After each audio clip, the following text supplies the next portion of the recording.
Alright. You know which is the first step of loving yourself? Is asking questions, Asking yourself how much you love yourself. Because based on that, you would do a lot of things for yourself, right? Okay. One of the things is protecting yourself. So, of course, you will be thinking, I think the first thing to any human being will be protecting themselves physically, but also mentally, And when I say mentally, it doesn't mean that, for example, if someone hurt your feelings, you will take it personally. I mean, yeah, it feels personal as that person. So there is a guy on TikTok, I don't know what's his name, but he's like a wizard.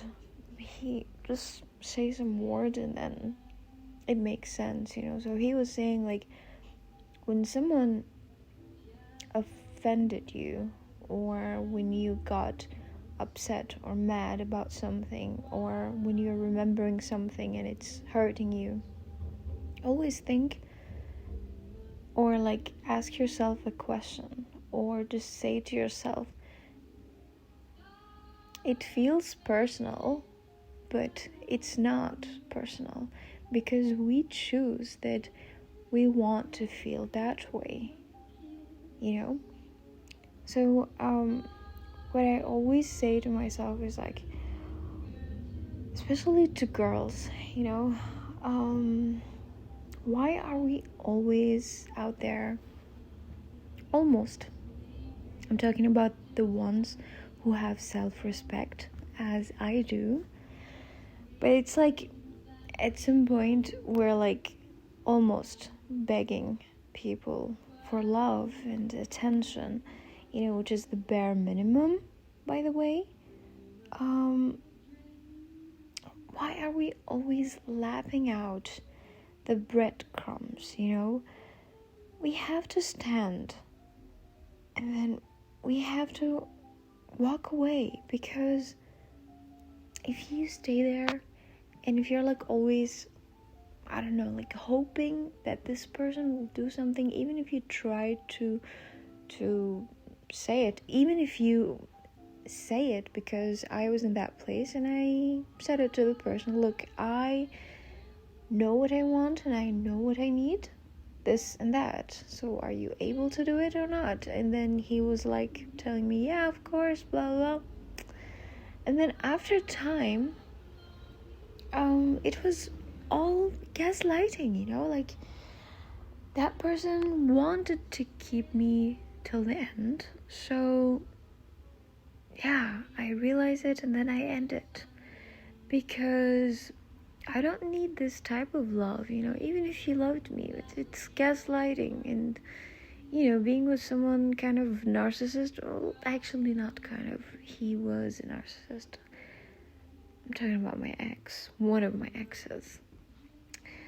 So yeah, after that, I'm like, I don't need to explain myself, I don't need to teach someone how to love me. They have to know that. They have to realize this, because if you love someone, if you really, really love someone, you will pay attention to every single detail, every single word, every story, every look, everything, It's the same thing for us girls, like we pay attention to, especially if we have, something with someone, or if we're like crushing on someone, we will like do fucking research about what to do, what to wear to impress this person, just to impress this person, just by the look, And imagine if we fall in love, we will do a lot of things without them asking us to do it for them. You know what I mean here? Of course not everyone, There's some couples are lucky to find themselves in this life. But yeah, this is what I mean, if you are single, that's fine. If you find your person, that's amazing. If not, that's also amazing, because guess what? In this lifetime, it's your own journey. You have to discover yourself. You have to love yourself. It's about you, and it's about people are in your life. So yeah, you are the main character.